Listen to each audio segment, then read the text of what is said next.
Acid basis and salt എന്ന് പറയുന്ന ചാപ്റ്ററിൽ നിന്ന് നമ്മൾ ആസിഡ് എന്ന് പറയുന്ന ടോപ്പിക്ക് കംപ്ലീറ്റ് ചെയ്തിട്ടുണ്ട്. ആസിഡ്സ് എന്താണ്, ആസിഡ്സിൻ്റെ ഡിഫറെൻറ്റ് ടൈപ്പ് ഓഫ് ക്ലാസിഫിക്കേഷൻ, ഓരോരോ ക്രൈറ്റീരിയാസിൻ്റെ ബേസിസിലുള്ള ക്ലാസിഫിക്കേഷൻസ്, അതേ കണക്ക് തന്നെ ആസിഡ്സിൻ്റെ chemical properties, reaction with metals, bases, carbonates, bicarbonates, sulphites അങ്ങനെ തുടങ്ങിയിട്ടുള്ള ആസിഡ്സിൻ്റെ കെമിക്കൽ പ്രോപ്പർട്ടീസും എല്ലാം നമ്മൾ ലാസ്റ്റ് വീഡിയോസിലായിട്ട് കംപ്ലീറ്റ് ചെയ്തിട്ടുണ്ട്. അപ്പോൾ ഇന്നത്തെ വീഡിയോയിൽ നമ്മൾ ബേസിസിനെ പറ്റിയാണ് ഡിസ്കസ് ചെയ്യാനായിട്ട് പോകുന്നത്. So welcome to Hydrogen Academy. നമുക്ക് ടോപ്പിക്കിലോട്ട് പോവാം. അപ്പം ബേസസ് എന്ന് പറഞ്ഞാൽ എന്താണ്? A base is either a metallic oxide or metallic hydroxide or aqueous ammonia solution which reacts with acid to form salt and water. അപ്പം ഒരു ബേസ് എന്ന് പറഞ്ഞു കഴിഞ്ഞാൽ ഒന്നുകിൽ ഒരു മെറ്റലിൻ്റെ ഓക്സൈഡ് ആയിരിക്കും, ഓക്കെ, അല്ലെന്നുണ്ടെങ്കിൽ എന്തായിരിക്കും, മെറ്റലിൻ്റെ ഹൈഡ്രോക്സൈഡ് ആയിരിക്കും, അല്ലെന്നുണ്ടെങ്കിൽ അമോണിയയുടെ അക്വസ് സൊല്യൂഷൻ ആയിരിക്കും. അതായത് അമോണിയയുടെ അക്വസ് സൊല്യൂഷൻ എന്ന് പറഞ്ഞാൽ എന്താണ്? അമോണിയ ഡിസോൾഡ് ഇൻ വാട്ടർ, അതാണ് അക്വസ് അമോണിയ സൊല്യൂഷൻ എന്ന് പറയുന്നത്. ഓക്കെ, അപ്പം ഒന്നുകിൽ അമോണിയയുടെ അക്വസ് സൊല്യൂഷൻ ആയിരിക്കും, അല്ലെങ്കിൽ മെറ്റാലിക് ഓക്സൈഡ്സ്, അല്ലെങ്കിൽ മെറ്റാലിക് ഹൈഡ്രോക്സൈഡ് ആയിരിക്കും. ഇവർ ആസിഡുമായിട്ട് റിയാക്ട് ചെയ്യുമ്പോൾ എങ്ങനെയായിരിക്കും? ആസിഡുമായിട്ട് റിയാക്ട് ചെയ്യുമ്പോൾ സോൾട്ടും വാട്ടറും പ്രൊഡ്യൂസ് ചെയ്യും. ഇത് നമ്മൾ ഓൾറെഡി ആസിഡ്സിൻ്റെ കെമിക്കൽ പ്രോപ്പർട്ടീസിനകത്ത് പഠിച്ചിട്ടുണ്ടായിരുന്നു. ആസിഡ് ബേസുമായിട്ട് റിയാക്ട് ചെയ്യുന്ന സമയത്ത് സോൾട്ടും പ്ലസ് വാട്ടറുമാണ് പ്രൊഡ്യൂസ് ആവുന്നത്. അപ്പോൾ ആ റിയാക്ഷനെ നമ്മൾ ന്യൂട്രലൈസേഷൻ റിയാക്ഷൻ എന്നാണ് വിളിക്കുന്നതെന്നൊക്കെ നമ്മൾ ആ വീഡിയോയിൽ പറഞ്ഞിട്ടുണ്ടായിരുന്നു. ഒരു മെറ്റലിൻ്റെ ഓക്സൈഡ് അല്ലെങ്കിൽ മെറ്റലിൻ്റെ ഹൈഡ്രോക്സൈഡ് അല്ലെങ്കിൽ അക്വസ് അമോണിയ സൊല്യൂഷൻ, ഇവരെയാണ് ബേസസ് എന്ന് പറയുന്നത്. ഇവർ ആസിഡുമായിട്ട് റിയാക്ട് ചെയ്യുമ്പോൾ സോൾട്ട് ആൻഡ് വാട്ടർ പ്രൊഡ്യൂസ് ചെയ്യും. ഓക്കെ, അപ്പോൾ നമ്മൾ ഇതിന് എക്സാമ്പിൾ പറയുകയാണെങ്കിൽ മെറ്റാലിക് ഓക്സൈഡ്സ് പറയാം. അപ്പോൾ മെറ്റാലിക് ഓക്സൈഡ്സ് എന്ന് പറഞ്ഞു കഴിഞ്ഞാൽ ഇപ്പോൾ നമ്മൾ സോഡിയം മെറ്റലിൻ്റെ oxide Na2O, sodium oxide, potassium മെറ്റലിൻ്റെ ഓക്സൈഡ് K2O, പൊട്ടാസ്യം ഓക്സൈഡ്, അതേ കണക്ക് തന്നെ calcium oxide CaO, copper oxide CuO, ഇതൊക്കെ മെറ്റാലിക് ഓക്സൈഡ്സ് ആണ്. ഇവരൊക്കെ എന്തിന് എക്സാമ്പിളാണ്? ബേസസിന് എക്സാമ്പിളാണ്. അതേ കണക്ക് തന്നെ നമ്മൾ മെറ്റാലിക് ഹൈഡ്രോക്സൈഡ്സ് എടുത്തു കഴിഞ്ഞാൽ അല്ലെങ്കിൽ sodium hydroxide NaOH, sodium hydroxide, അതേ കണക്ക് തന്നെ potassium hydroxide KOH, calcium hydroxide CaOH twice, അതേ കണക്ക് തന്നെ മഗ്നീഷ്യം ഹൈഡ്രോക്സൈഡ് MgOH ട്വൈസ്. ഇതൊക്കെ എന്തിന് എക്സാമ്പിളാണ്? മെറ്റാലിക് ഹൈഡ്രോക്സൈഡ്സിന് എക്സാമ്പിളാണ്. ഈ മെറ്റാലിക് ഹൈഡ്രോക്സൈഡ്സ് എന്ന് പറഞ്ഞാൽ ഇവരെല്ലാം എന്തായിരിക്കും? ബേസസ് ആയിരിക്കും. നിങ്ങൾക്ക് തന്നെ അമോണിയയുടെ സൊല്യൂഷൻ എന്ന് പറയുമ്പോൾ NH4OH, അമോണിയം ഹൈഡ്രോക്സൈഡ്, ഇതും എന്തിന് എക്സാമ്പിളാണ്? ബേസസിന് എക്സാമ്പിളാണ്. ഇവരൊക്കെ ആസിഡ്സുമായിട്ട് റിയാക്ട് ചെയ്ത് കഴിഞ്ഞാൽ നമുക്ക് സോൾട്ടും വാട്ടറും തരും. ഓക്കെ, ന്യൂട്രലൈസേഷൻ റിയാക്ഷൻ നടക്കും. അപ്പോൾ ഇവരെയാണ് ബേസസ് എന്ന് വിളിക്കുന്നത്. അപ്പം നമ്മളൊരു ബേസ് എടുത്തു കഴിഞ്ഞാൽ ഇപ്പോൾ നമ്മളൊരു മെറ്റാലിക് ഓക്സൈഡാണ് എടുക്കുന്നതെന്ന് വിചാരിച്ചു. എക്സാമ്പിളായിട്ട് നമുക്കിപ്പം കോപ്പർ ഓക്സൈഡ് എടുക്കാം, CuO. ഓക്കെ, എങ്ങനെയാണ് ഫോം ചെയ്യുന്നത്? Cu2+ഉം O2- കമ്പൈൻ ചെയ്തിട്ടാണ് ഈ CuO ഫോം ചെയ്തിരിക്കുന്നത്, അല്ലേ? അപ്പം ഏതൊരു ബേസ് എടുത്താലും അതിനകത്ത് ഒന്നെങ്കിൽ ഏതൊരു അയോൺ കാണും? ഒരു ഓക്സൈഡ് അയോൺ, O2- അയോൺ കാണും. നമുക്ക് ഡിസ്പ്ലേസ് ചെയ്യാൻ പറ്റുന്ന ഒരു O2- അയോൺ പ്രസൻ്റ് ആയിരിക്കും. അല്ലെന്നുണ്ടെങ്കിൽ എന്തായിരിക്കും? ഡിസ്പ്ലേസ് ചെയ്യാൻ പറ്റുന്ന hydroxide ion OH- ion present ആയിരിക്കും. ഇത് എവിടെ നിന്നാണ് ഫോം ചെയ്യുന്നത്? ഇപ്പം നമ്മൾ മെറ്റാലിക് ഒരു ഹൈഡ്രോക്സൈഡ് എടുക്കാം. ഓക്കെ, ഇപ്പോൾ എക്സാമ്പിളായിട്ട് സോഡിയം ഹൈഡ്രോക്സൈഡ് NaOH, ഇതെങ്ങനെയാണ് ഫോം ചെയ്യുന്നത്? ഇതെങ്ങനെയായിരുന്നു? സോഡിയത്തിൻ്റെ അയോണും അതേ കണക്ക് തന്നെ OH- ഹൈഡ്രോക്സിൽ അയോണും കൂടി കമ്പൈൻ ചെയ്തിട്ടാണ് എന്ത് ഫോം ചെയ്തത്? ഈ NaOH ഫോം ചെയ്തത്. സോ ഇതിനകത്ത് എന്തുണ്ട്? ഒരു OH- അയോൺ പ്രസൻ്റ് ആയിരിക്കും, അല്ലേ?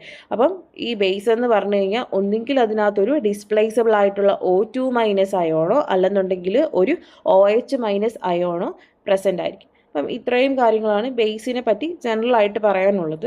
ഇനി നമുക്ക് അടുത്തതായിട്ട് നോക്കേണ്ട ഒരു ടേമാണ് ആൽക്കലീസ് എന്ന് പറയുന്നത്. അപ്പം പൊതുവെ എല്ലാവർക്കും കൺഫ്യൂസിങ് ആയിട്ടുള്ളൊരു കാര്യമാണ് ബേസസും ആൽക്കലീസും, ഇത് തമ്മിലുള്ള വ്യത്യാസം എന്താണെന്നുള്ളത്.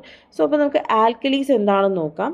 And alkali is A basic hydroxide. An alkali is a basic hydroxide which when dissolved in water produces hydroxyl ion as the only negatively charged ion. അപ്പം ആൽക്കലീസ് എന്ന് പറഞ്ഞു കഴിഞ്ഞാൽ എന്താണ്? ഒരു ബേസ് തന്നെയാണ്. ഓക്കെ, ഈ ബേസിൽ എന്ത് മാത്രമേ ഉള്ളൂ? ബേസ് നമ്മൾ രണ്ട് ടൈപ്പ് ഉണ്ടെന്ന് പറഞ്ഞു. മെറ്റാലിക് ഓക്സൈഡ്സും മെറ്റാലിക് ഹൈഡ്രോക്സൈഡ്സും എന്തായിരിക്കും? ബേസസ് ആയിരിക്കും. ഇതിൽ മെറ്റാലിക് ഹൈഡ്രോക്സൈഡ്സ് ആയിരിക്കും എന്തെന്ന് പറയുന്നത്? ആൽക്കലീസ് എന്ന് പറയുന്നത്. ഓക്കെ, അവരിലും എന്തായിരിക്കും? വാട്ടർ സോല്യൂബിൾ മെറ്റാലിക് ഹൈഡ്രോക്സൈഡ്സ് ആയിരിക്കും എന്തെന്ന് പറയുന്നത് ആൽക്കലീസ് എന്ന് നമ്മൾ വിളിക്കുന്നത്. Alkalis are basic hydroxide which when dissolved in water produces hydroxyl ion as the only negatively charged ion. Means ഇവർ വാട്ടർ സോലിബിൾ ആണെന്ന് നമ്മൾ പറഞ്ഞു. വാട്ടർ സോലിബിൾ മെറ്റാലിക് ഹൈഡ്രോക്സൈഡ്സിനെയാണ് നമ്മൾ ആൽക്കലീസ് എന്ന് വിളിക്കുന്നത്. ഇവർ വാട്ടറിൽ ഡിസോൾവ് ചെയ്യുമ്പോൾ എന്ത് അയോണിനെ പ്രൊഡ്യൂസ് ചെയ്യും?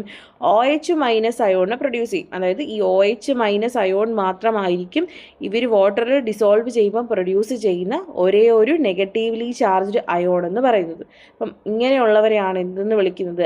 ആൽക്കലീസ് എന്ന് വിളിക്കുന്നത്. അതായത് ആൽക്കലീസ് എന്ന് പറഞ്ഞാൽ ബേസ് തന്നെയാണ്. ബേസസിൻ്റെ കൂട്ടത്തിൽ മെറ്റാലിക് ഹൈഡ്രോക്സൈഡ്സ്, വാട്ടറിൽ സോലിബിൾ ആയിട്ടുള്ള മെറ്റാലിക് ഹൈഡ്രോക്സൈഡുകൾ മാത്രമായിരിക്കും എന്തെന്ന് പറയുന്നത്? ആൽക്കലി എന്ന് നമ്മൾ വിളിക്കുന്നത്. എക്സാമ്പിൾ പറയുകയാണെങ്കിൽ NaOH, sodium hydroxide, potassium hydroxide, KOH, calcium hydroxide, CaOH2. ഇതൊക്കെ എന്തായിരിക്കും? ആൽക്കലീസിന് എക്സാമ്പിളാണ്. ഇനി വാട്ടറിൽ ഇൻസോലിബിൾ ആയിട്ടുള്ള മെറ്റാലിക് ഹൈഡ്രോക്സൈഡ്സ് ആണെന്നുണ്ടെങ്കിൽ അവരെന്തായിരിക്കത്തില്ല? അവർ ബേസസ് ആണ്, ബട്ട് അവരെന്തായിരിക്കില്ല?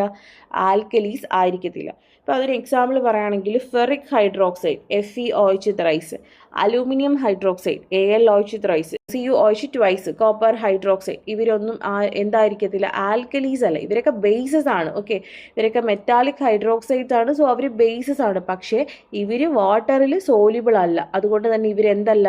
ആൽക്കലീസ് അല്ല. ആൽക്കലീസ് ആവണമെങ്കിൽ എന്തായിരിക്കണം? മെറ്റാലിക് ഹൈഡ്രോക്സൈഡ് ആയിരിക്കണം.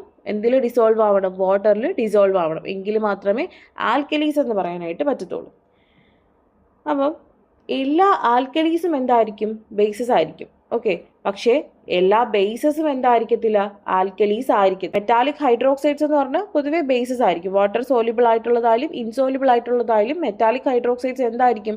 ബേസസ് ആയിരിക്കും. അതിൽ വാട്ടർ സോലിബിൾ ആയിട്ടുള്ള മെറ്റാലിക് ഹൈഡ്രോക്സൈഡ്സ് മാത്രമായിരിക്കും alkalies. So all alkalies are bases, but all bases are not alkalies. Okay, ഇത്രയും കാര്യങ്ങളാണ് നമുക്ക് ബേസസിനെ പറ്റി പഠിക്കാനുള്ളത്. ഒരു ബേസ് എന്ന് പറഞ്ഞു കഴിഞ്ഞാൽ സിമ്പിളി ഒരു മെറ്റാലിക് ഓക്സൈഡ് അല്ലെങ്കിൽ മെറ്റാലിക് ഹൈഡ്രോക്സൈഡ് അല്ലെങ്കിൽ അക്വസ് അമോണിയ സൊല്യൂഷൻ ആയിരിക്കും.